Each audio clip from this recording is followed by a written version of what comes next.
Hello, how are you? I'm alright, yeah. You've joined me at Kew, where I'm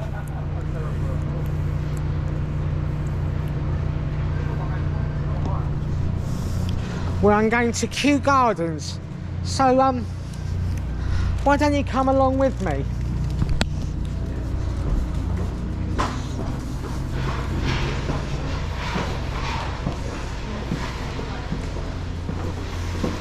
Six stairs.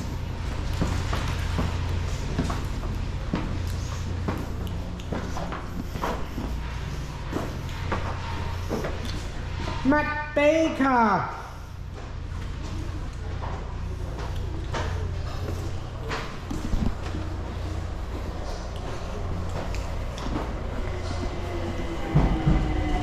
New life, operating, generating.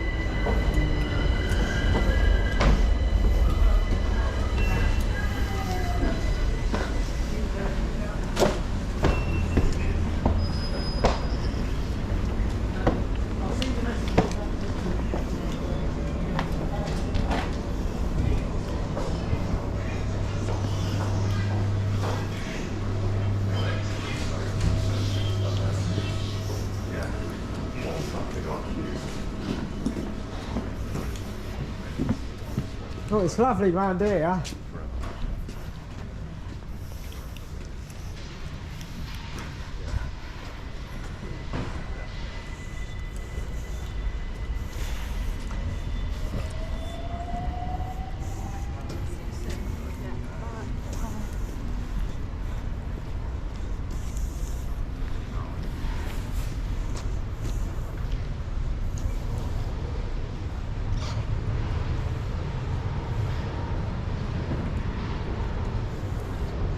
Yeah, it's lovely round here.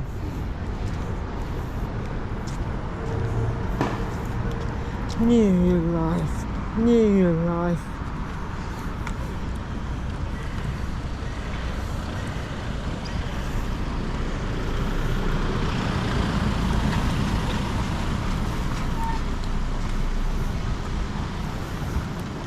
And I was that man to a stranger. Think you only know me when you turn on. Are you wondering where my bike is? I left it at home. Right.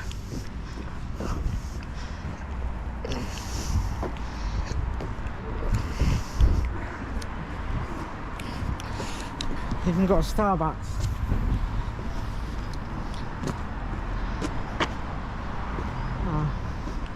Kew Gardens this way.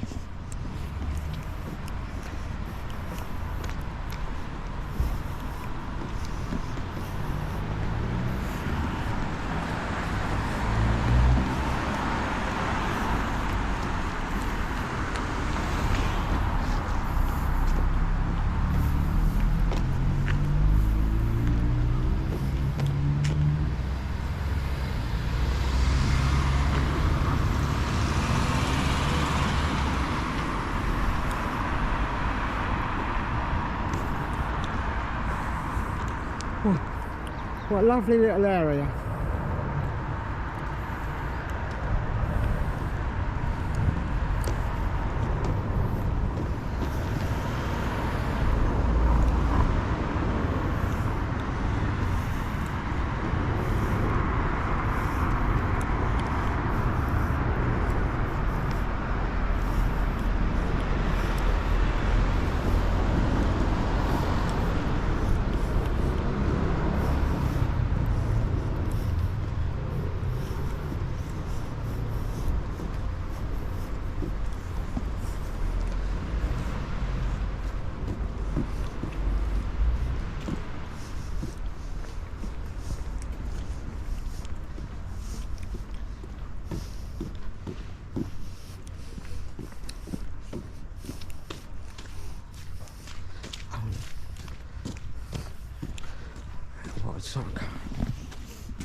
Look at that sports car. Very posh. We're in, by the looks of it, it's a very upscale neighbourhood. As you've seen by the cars, that posh Audi.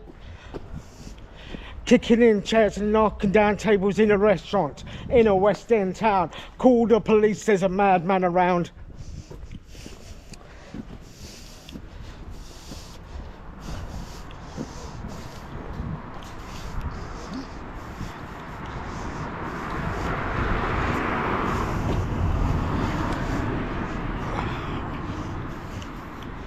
Right, so I thought I'd break with the norm and not go out on my bike today to London. Whispering voices, faces, posters, too many choices. If, when, why, what? How much have you got? Have you got it? Do you get it? If so, how often? Which do you choose? The soft option.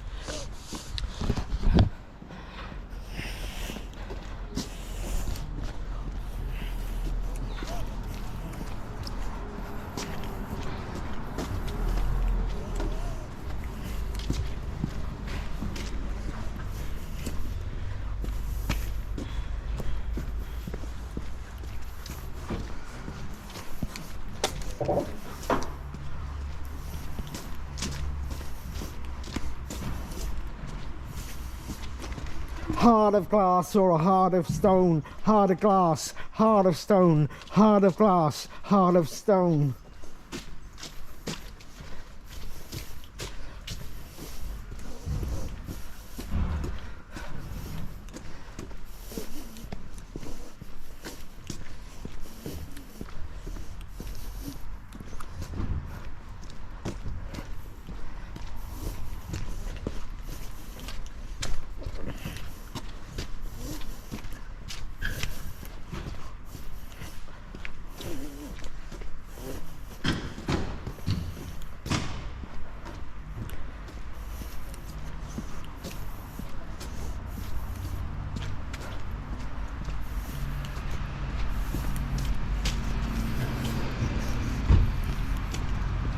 Just you wait till I get you home. Got no future, got no past. Here today, but we're built to last. Every city, every nation, to the Finland station.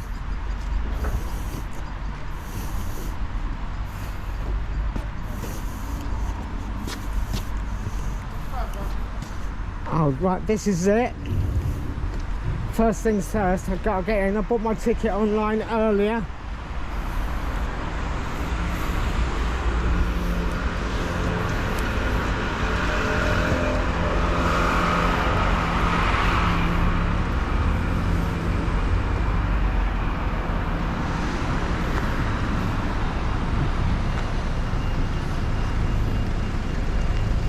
Thank you.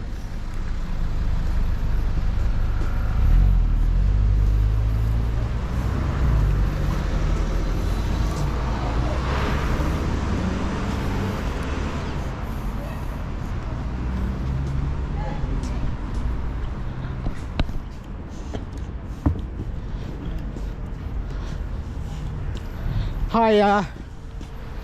Have you got tickets already, lovely? Hey? Have you got a ticket already? Yes, yes. Hang on.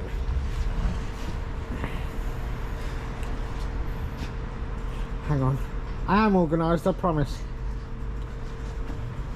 That's the one. Wonderful. That's the map there for you. You've started at Victoria Gate. We close at 3 o'clock tonight, but the buildings all close by 2. So the glass houses and things, you want to do those first. Okay. Okay? Thank you.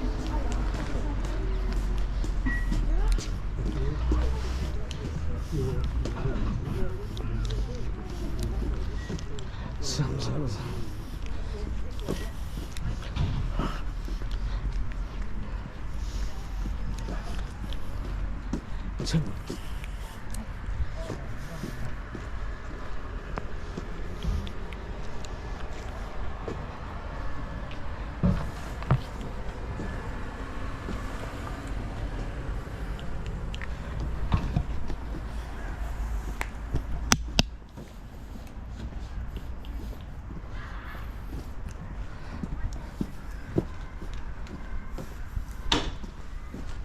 Do these things go regularly? Do they go round the park? Yeah, well, I mean, you know as much as me. It goes at 12 o'clock and it goes around the park, yeah. What's the time now? It must be getting... Oh. They tend to... Yeah, okay, then I think I'm going to do this first of all. Yeah, that's what I'm doing. Yeah. I mean, I'll show you where it was. Oh, shit. See, there's us there. That's us there, isn't it? Yeah. This yellow route goes all the way around there, around there, around there, around there. Yeah, I'm going to do this first and get a good round view. Yeah. Yeah. Why not? That's what I'm doing it for. Yeah. First time I've been here, so... Oh, yeah, first time I've been here as well. Yeah. Yeah, I don't know much about it. So, I went to the one at, I went to a botanical garden in Cambridge, and that was nice. oh, okay. Yeah. Yeah, no, good. I mean, it's best to see him in all times of year. Yeah, because I went in the summer to Cambridge, and all the grass was brown and everything. Oh, yeah. But everything in the greenhouses and everything was absolutely lovely. Yeah. The thing is, the funny thing is, I'm not into plants or horticulture or anything. All right. But I can appreciate. Yeah. It's just like I'm not into religion, but I've been to like Peterborough Cathedral, Norwich Cathedral. Yeah. Look round, they're glorious. Yeah. You know what I mean? Yeah, well worth it. You pay the man in there. Sorry? You pay the man in there £6.50. What, there? Yeah. Oh, this isn't part of the No, the chap sitting in the train. Oh right, I thought it was free. Oh no, it's not free. £6.50. I'm glad. All right, okay.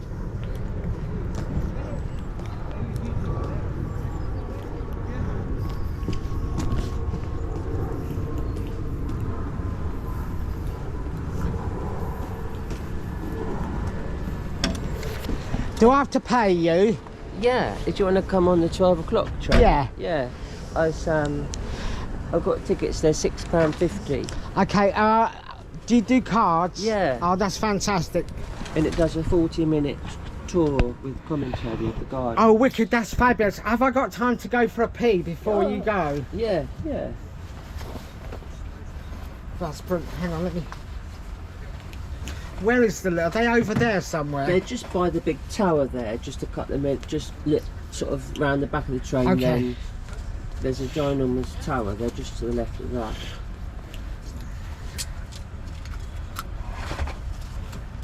This is a. You get the receipt as well. And then this thing on the jig can go on their wrist or bag strap or whatever, just a ticket for, yeah. I nearly just got on. You know what I mean? I was No, just, a lot of people do, yeah. Yeah, I was just chatting to that fella, but you know, 20 quid for a look around and a guided tour, can't complain. No. So Well, the restroom's just by the tower. Then Okay. This is turning out to be better than I thought. Right, I've just got to go for a pee. All paid up, I'm going to go pee first. Okay.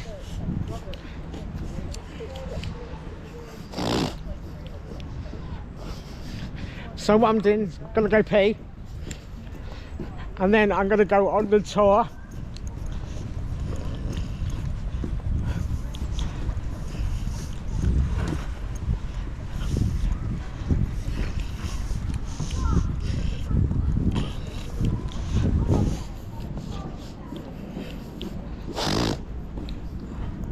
Excuse me.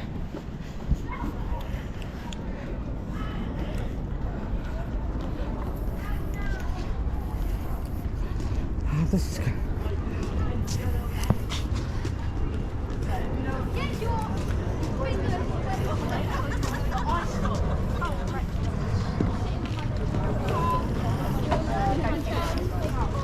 Oh.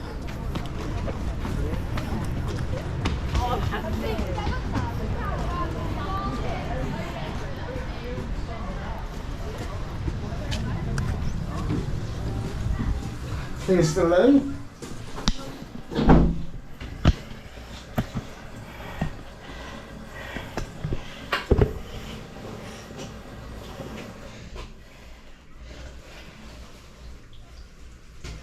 Blah blah blah blah blah blah blah blah blah blah blah blah blah blah blah blah blah blah blah.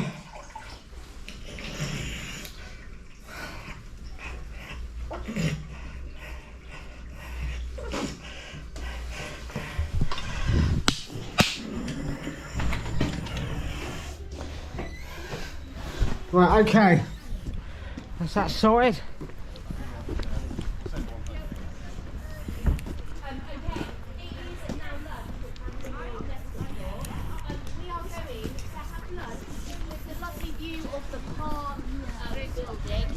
What's your handbag, my love? And then you turn right.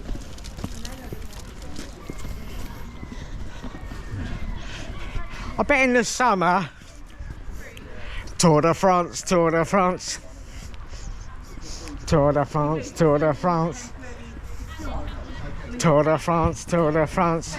Oh, I'm Kew Gardens, by the way.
That's fine, that's perfect. I was just going to grab a door for you. Thank you, fella. Thank you.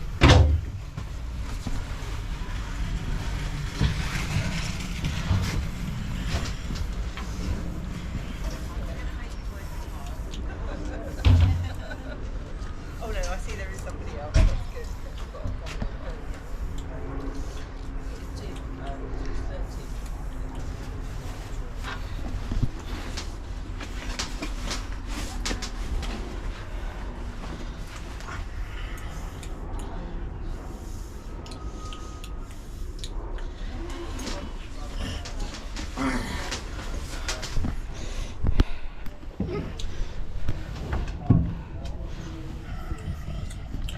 Oh.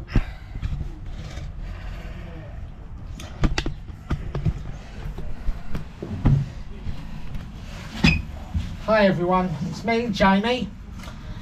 Not out and about on my bike today, as you know. So I'm at Kew Gardens. And I'm doing like a little bus guided tour thing. And lasts about 40 minutes and there's commentary, so I'll have to take off my headphones because I want to hear that.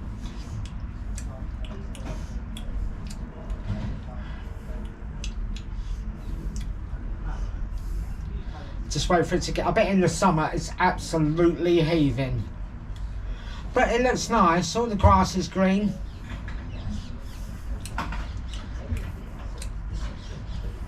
And I've got the car to myself, which is always nice.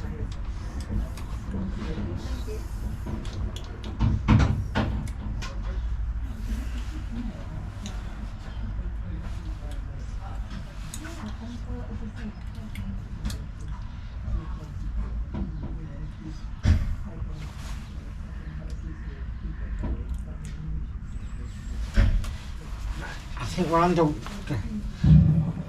good timing or what? Good morning, ladies and gentlemen. Good morning, ladies and gentlemen. Welcome aboard the Kew Explorer for the 12 o'clock service. We're about to depart. Before we do so, I'd just like to go through some safety protocols with you.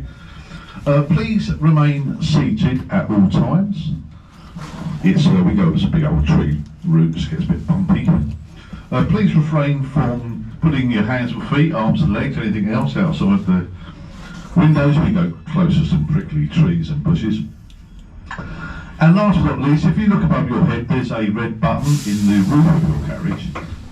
And this will, if you press this, will bring the train to a halt and come to your assistance. It's the emergency stop button, but it is only for real emergencies.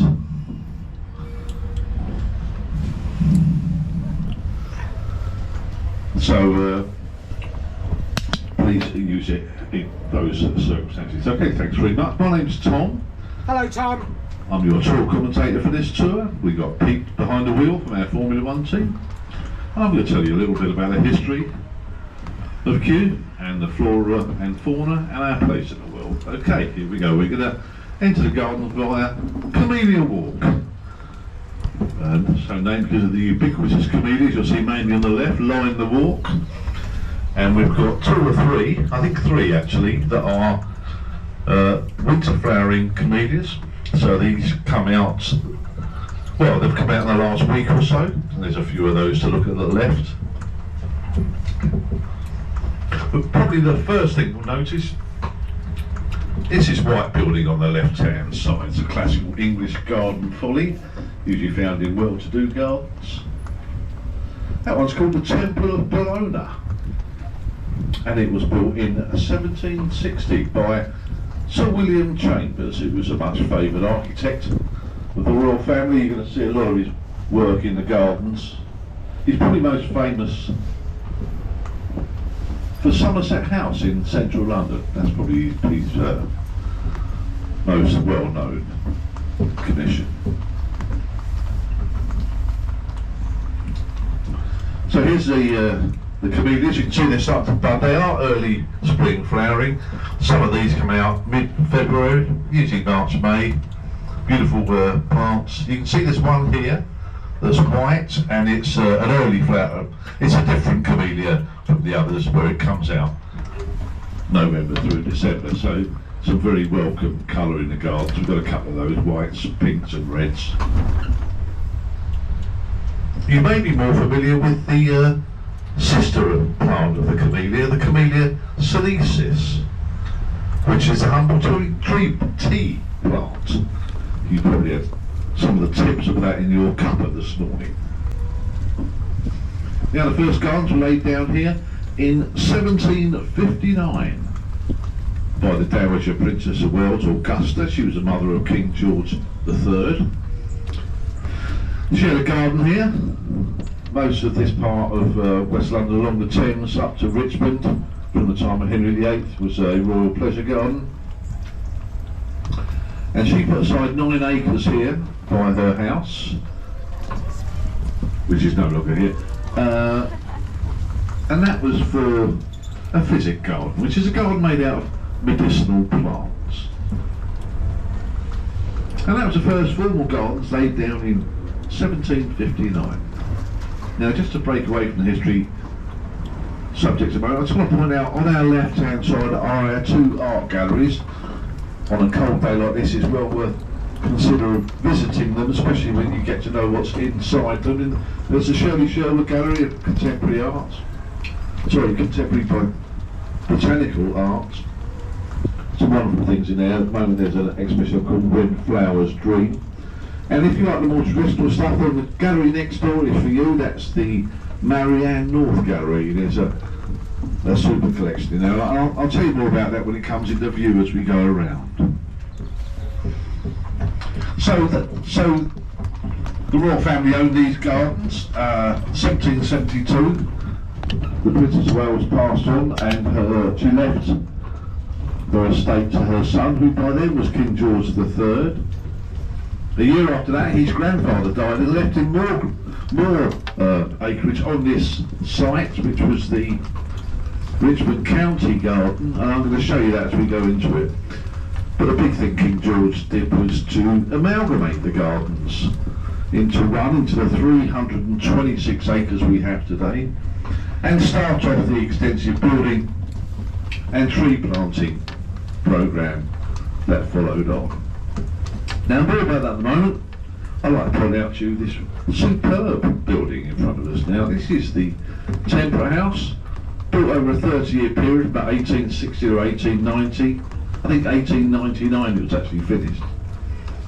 This is the largest existing Victorian glasshouse in the world. It's magnificent, isn't it? There's over 10,000 plants in there from the temperate regions of this earth. About 2,500 different species. It's very much a bedrock of our scientific communities. experimental space.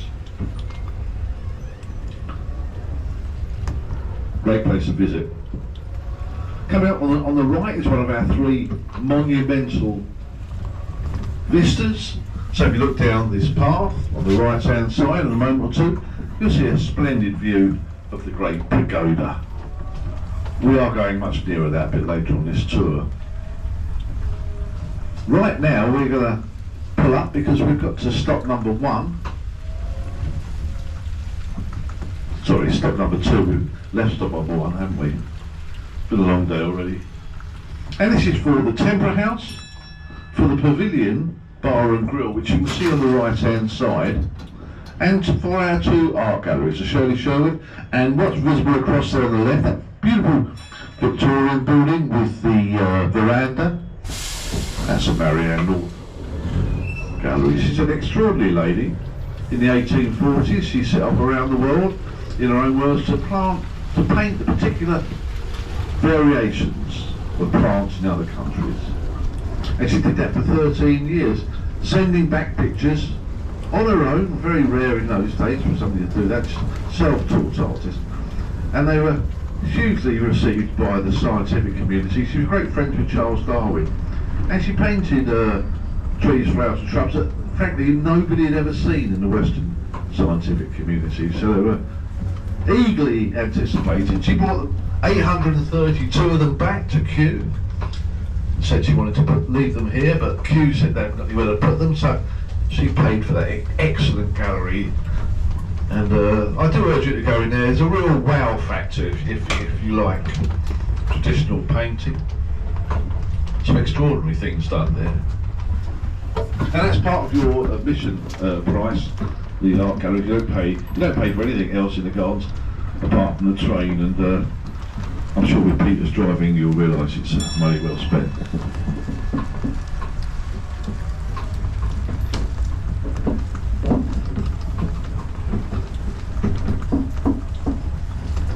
Now on the right hand side here you get a better view of the Pavilion Bar and Grill. Everything's cooked on a grill. And the sides and salads, when in season, are grown here in our own kitchen garden. Heading into China Grove now. A lot of Chinese trees. There's a Chinese wingnut tree here. A rare tree. And heading down in towards the pagoda, the Great Pagoda. So back to the history trail. King George III, as I say, amalgamated the gardens, and that's why they're called Kew Gardens and not Kew Garden. They are an amalgamation of the two. They are currently at 326 acres, the largest and most biodiverse botanical gardens in the world. And in 2001 we gained UNESCO status, so same as the pyramids, things like that.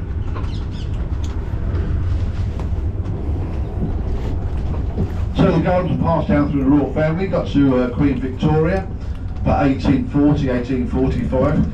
She decided to give the gardens to the British public, and she did so via the government, who set up a trust and appointed a Director General, the first one, Sir William Hooker. And the gardens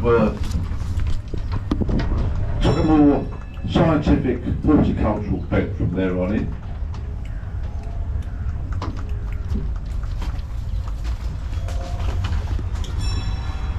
Hello. That's where the massive planting went on, and building. And I'll tell you more about that as we get to certain parts of the gardens. Right now we're coming up to a beautiful building, I think. The Great Pagoda, built in 1761, again by Sir William Chambers, who did the Temple of Bologna I told you about earlier.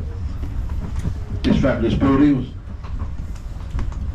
it's hard to believe, when I was researching it, and the time taken to complete the build was 6 months, which is crazy really when you think that there are no power tools or any kind of cranes or not even steam. So a remarkable building, 50 metres high, tallest building in the gardens. For a while it was the tallest building in England. When it was first opened it was absolutely people from all over Europe flocked here to see it. Anything to do with Chinese architectural culture was hugely fashionable in the late Georgian period. Okay, we're going to pull up here. This is stop number 3. Stop number 3 for the Great Pagoda, which isn't open in the winter, I'm afraid. It's not our building. If you want to take a photograph, we're going to pull on along in a minute. I don't think anybody's going to get off, and I'm going to give you a shout where to take the best photograph is where there isn't a tree in the way, so you'll see that in a minute. It's got 254 steps in its spiral staircase leading to the top. Each story goes in by a metre every level until you get to the top. And there's 8 dragons on each roof on each story. 80 dragons in all. They are marvellous things, aren't they?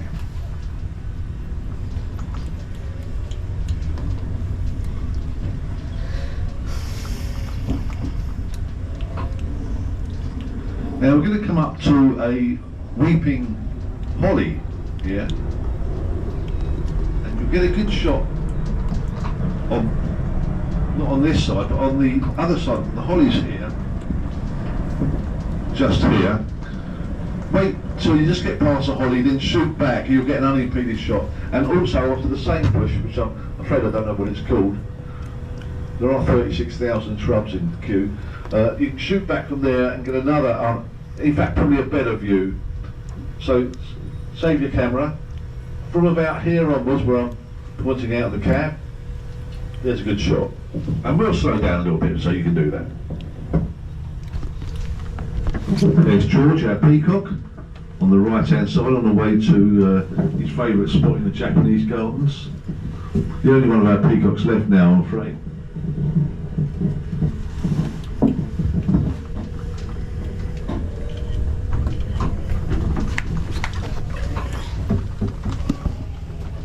Okay, well it's time to say farewell to China now. Hello to Japan, because across on the right hand side is our Japanese garden. Brimful of Japanese plants, trees and shrubs, and overlooked by a very large wooden gateway, and that's the Koshimon, and that's the Winged Imperial Messenger Gateway. It's a repro, but I'll tell you about that in a minute. So if you look across there, it's an evocation of a 16th century Japanese tea garden, comprising of calmness, serenity and harmony. There's a gravel bed that's raked every day that represents the seas of Japan, and those giant rocks represent the mountains of Japan. And the spiritual side is the actual Koshimon, the wooden gateway. This is a copy of one from a 16th century monastery in Kyoto, and it's where the Imperial Winged Messenger would enter with messages for the gods, for the emperor. And that one was built for a Anglo-Japanese exhibition in 1904 in White City in London. And at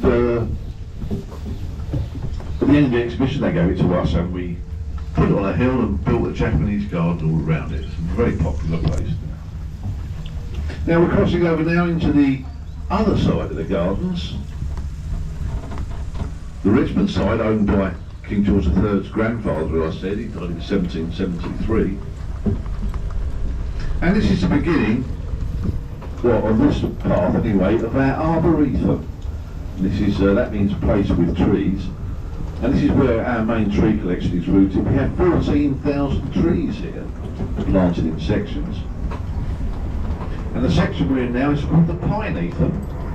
This is where our pines, firs, spruces, redwoods, larches are all planted, and they are evergreens. So very much a favourite part of the gardens with the drivers here. When December, January, February leaves all our deciduous trees sparse and bare, we can still enjoy the vibrant verdancy of this area. There's a nice example here coming up on the right hand side. On the left is a road that takes you down to Queen Charlotte's Cottage. I'm going to come to you about that. That's where the Queen of England had a very special place. But on our right hand side at this crossroads, there's a lovely avenue of golden larch. Have a look down there. What a lovely thing to see this time of the year. Now Queen Charlotte's Cottage on the other side, if you reach there, that's a beautiful cottage that the Queen of England, King George III's wife, Charlotte, she was a princess from Bavaria, and on their wedding day he gave her keys to that cottage, and it loomed large in their lives forevermore. They had a very happy marriage. They lived in Kew for extended periods. They held the court of St James there from 1760 to 1775.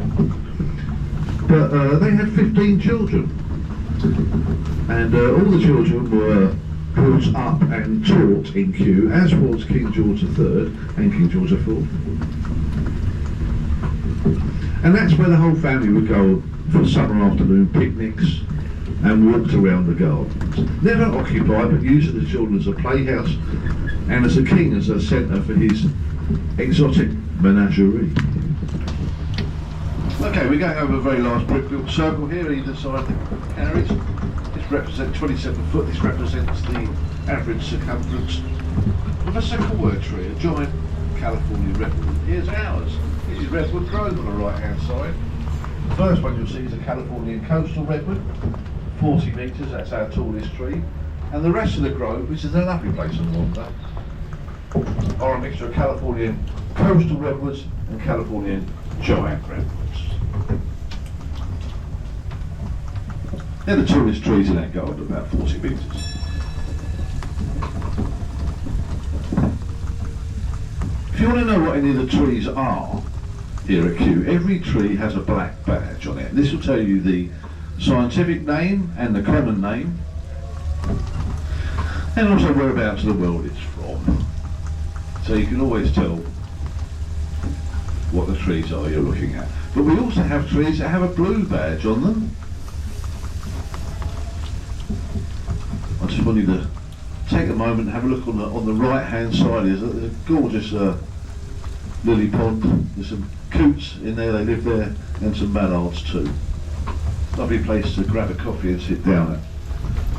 But I was saying that other trees have a blue badge on them, and this means they're special trees. They're the best of their breed in the UK and Ireland. Not an accreditation given by Kew, but by DEFRA, I think. And this means if you see a tree with a blue badge, it's the tallest, widest, most bountiful, most beautiful tree of its species in our islands. And I'm quite proud to say that Kew has 317 of those, which is quite a lot, isn't it? I'm going to point out a few to you on our way round. But right now we're still in the pine heath. Splendid collection of pines here. There's some lovely trees. There's a Chinese lace pine on the right hand side, which is this rather gorgeous. You can see why it's called lace pine. I think it's more like camouflage personally. This lovely tree that's from China.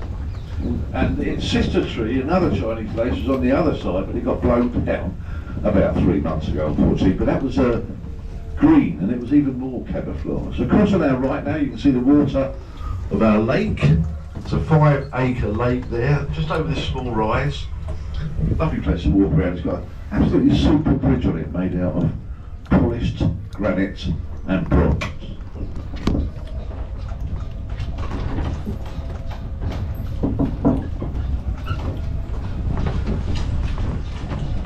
Okay, we're going to come up now to our next stop. Stop number 4. And this is for the lake, and also for our nature area, which is to our left-hand side. You can access it via a path.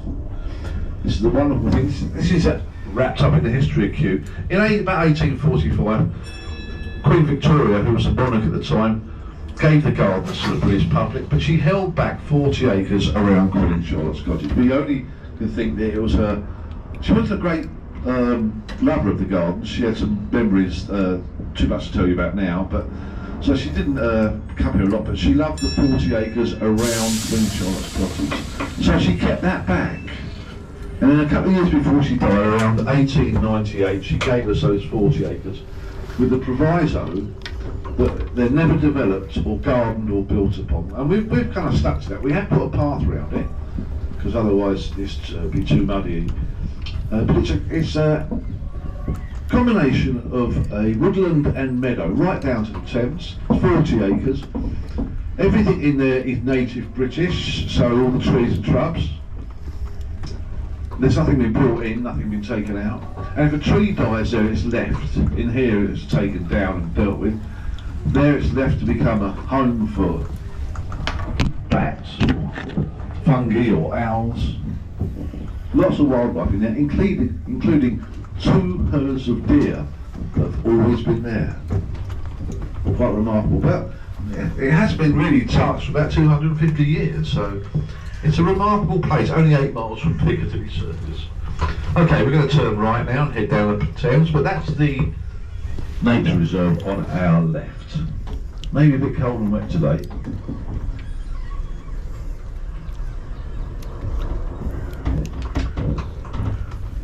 Here's another small folly. There's many of these littered around the gardens. Great places to find on a cold damp day sometimes, especially if you've got a flask with you, of tea that is. There's a Thames on the left side. Tide's coming in now, it's tide will be up to Teddington Lock. Beautiful part of the gardens. If you look across on the left hand side, you'll see a rather beautiful stately home. That's the London home of the Duke of Northumberland. That's Sion House. And down there on the right hand side is the next vista. That's Sion Vista down there. You can see that from the back garden of Sion House. Sion House was once the oldest, the largest rather, Catholic monastery and convent in the UK. It was dissolved under Henry VIII's rule. Ground given to Duke of Northumberland. Lived there ever since. And if any of you are subscribers of Netflix and you like the serial Bridgerton, well, that's where it was filmed in there. Now, there's another vista coming up I'd like you to see. There's a beautiful redwood here. If you look through the branches straight away, just for about 2 seconds, you'll see the pagoda. So that's a red oak, not a redwood. Now, gardener's hard at it now. Keep it going, chaps.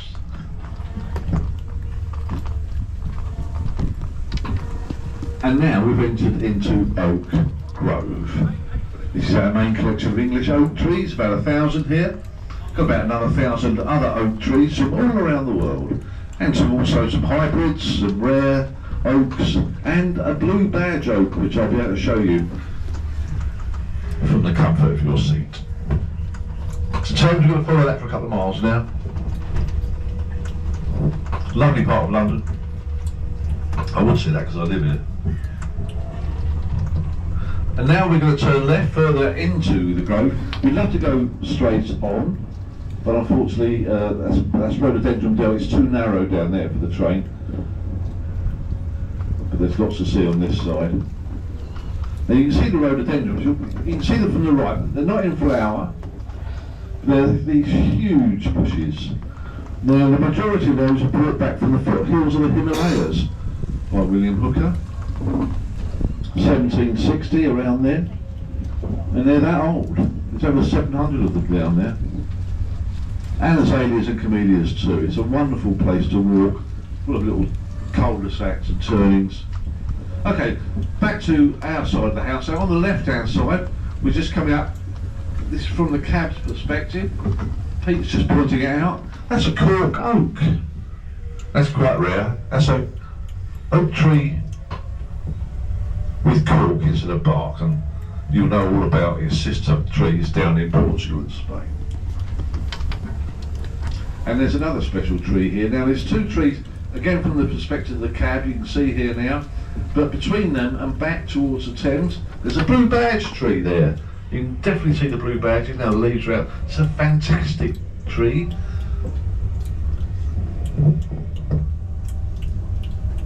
It's an American willow oak, and that's the finest American willow oak in the UK and Ireland.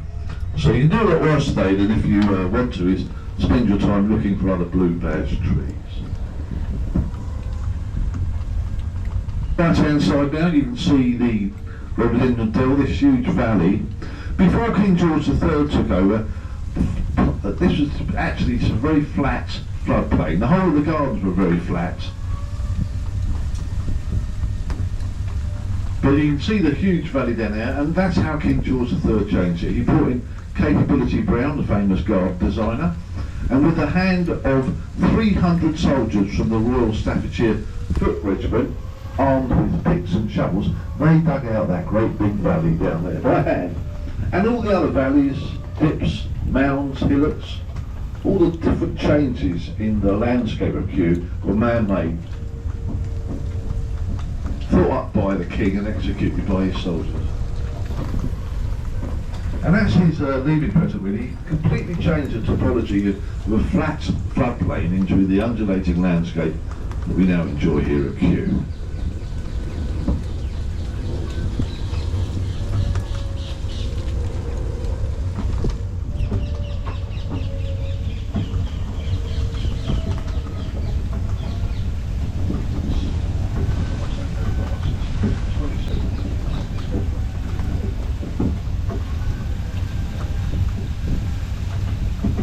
Very nice trees coming up here on the right hand side, one of my favourites, quirky, I know, but this one here on the right hand side, it's turning kind of brown now. Look at the leaves on this one. This is American blackjack oak, and it's famous because its leaves look like ducks' feet, and they actually do. And across on the left hand side is American pin oak.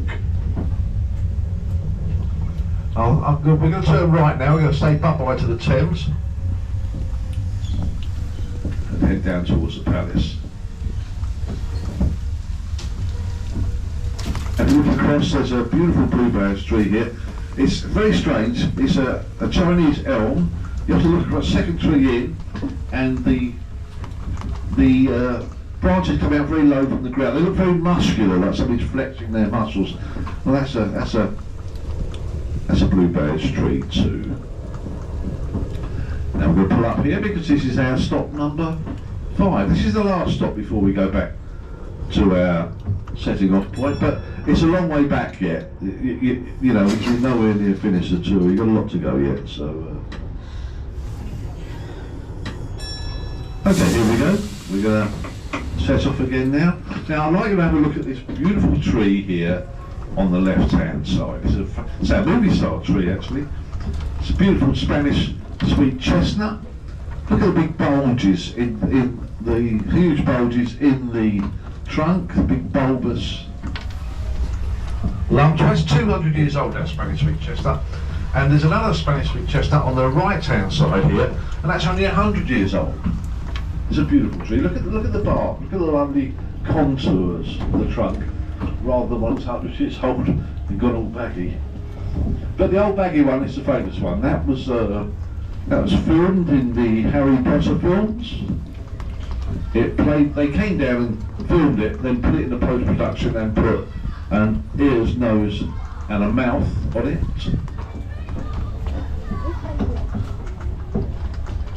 And it played the part of, if any of you are Harry Potter fans, I don't know, it played the part of the Whomping Willow.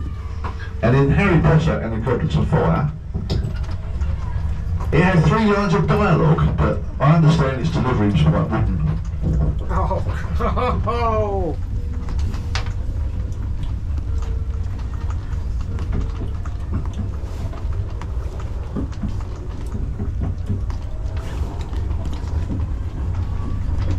Okay, we'll turn right now. No, we're not, we're turning left.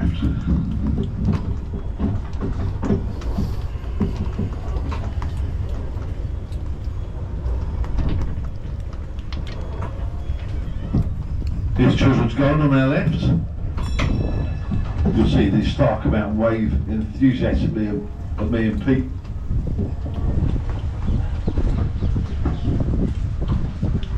Not today.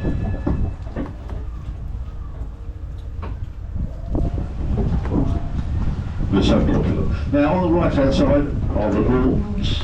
This is where we have our music festival every year. We have an outdoor cinema here as well. This year we had Van Morrison and the Gypsy Kings play. Now on the left hand side, you can start to see the trees of the roof of Kew Palace pop over. There they are, coming into view now. A wonderful building. It's not open in the winter months, unfortunately. The oldest building in Kew, built in 1629, called the Dutch House for a wealthy Dutch merchant. Royal family bought it later on, and that's where King George III lived and brought his children up. They were taught there, he was taught there. King George IV was born there and married there as well. That's actually the back door. The front door faces the garden, faces the Thames in front of a lovely set of gardens. A beautiful building. And here's another beautiful building. This is the Orangery, built in 1761. There's a very rare coat of arms on the first palisade there. Above the date, you can see it says 1761. Well, that's the Dowager Princess of Wales Augusta. That's her royal coat of arms with a big A on it. So you don't see that in many places. And that was built to grow exotic fruits for the royal family, lemons, oranges and limes. But for once, Sir William Chambers, well yes it was he, got it wrong again, got it wrong, the design that is, because the roof was covered and the windows didn't allow enough light in for the trees and shrubs to flourish, so no exotic fruits, I'm afraid. They let it go for 10 years or so, then gave up and used it as a wood store. On our left hand side is the hive, wonderful art installation about pollination. If you go up there, there's a huge board that tells you all about what it's for, what it does. But it represents what it's like to be a bee in a hive, based on scientific data. It's very interesting. These are white birds here that you can see they're not real, they're part of the Christmas lights. They look rather good at night. Right now, we're heading down the Great Boardwalk. This is the longest continuous herbaceous border in the UK and Europe. Obviously, not at its best now. There is still some colour to be had, but in the spring and summer months, this is a glorious place to be and sit and enjoy. Testament to our gardener skills.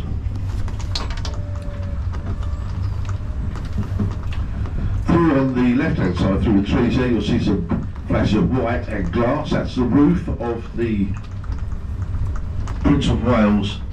Princess of Wales Conservatory. Do recommend a visit. It's the named after Augusta, the Princess of Wales, but opened by Diana, the Prince of Wales, in 1987. And it's got 10 different climatic zones, from jungles through to deserts with the appropriate planting, humidity and temperature. And it's a wonderful place. You'll see plants that you've never seen before there. I can promise you that. And we're going to turn right now and come up to one of the most iconic views of Kew, probably the most photographed view of Kew. Decimus Burton's farmhouse, built in 1844. So built by Decimus Burton, we also built the Temperate House, which is twice the size of this one, and the Elizabeth Gate, the gate to go out to Kew onto Kew Park. And here he is. He built with the help of his friend Richard Turner, who is a Belfast-based shipbuilder, and they use shipbuilding techniques to construct it. Does look like the upturned hull of an ocean-going liner, doesn't it? Quite remarkable. Beautiful building, full of 10 tropical plants. He also built the lake to reflect the image of his beloved farmhouse. And here's the plants here. This is a formal gardens. We've just finished planting out the winter. Literally yesterday, just finished planting out the winter bedding. They change the bedding 4 times a year, one for each season. Fabulous work done. So the farmhouse is guarded by the 10 royal beasts. These are heraldic devices from the royal family, from the Plantagenets onwards. And they line the mall when Queen Elizabeth II was crowned. And after the coronation, she gave them to us here at Kew. And also that beautiful statue of Hercules and the serpent that's in front of the Botanics restaurant on the other side of the lake there as well. That's another gift from our late Queen.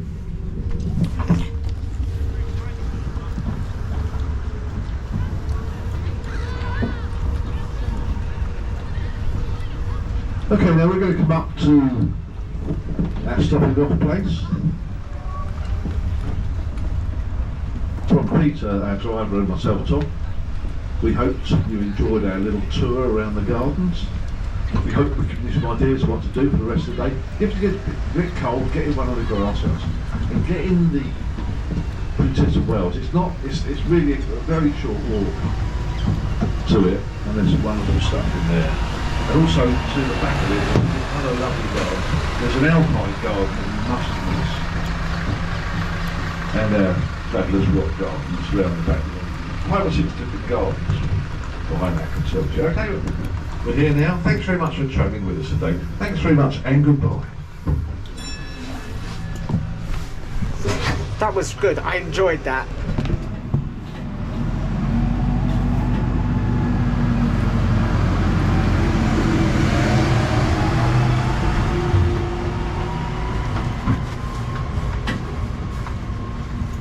Right.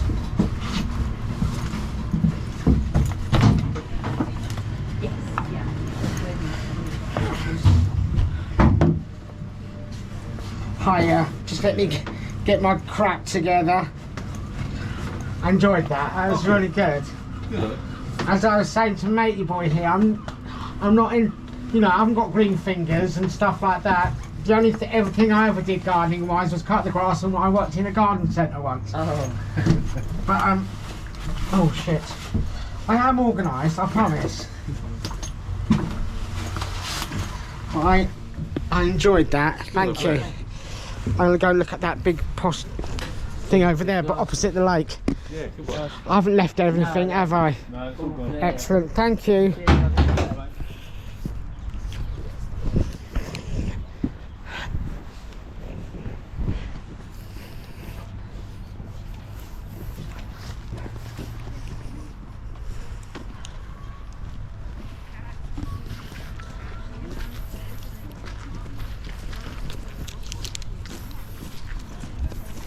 It's not a religious school, but it's a private girls' school.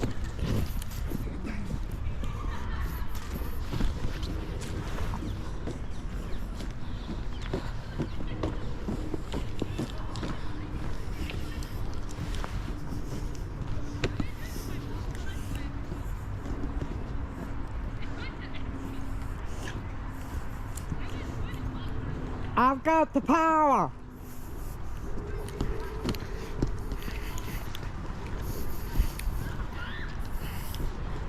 Look at pat, snap, attack, front to back in this thing called rap.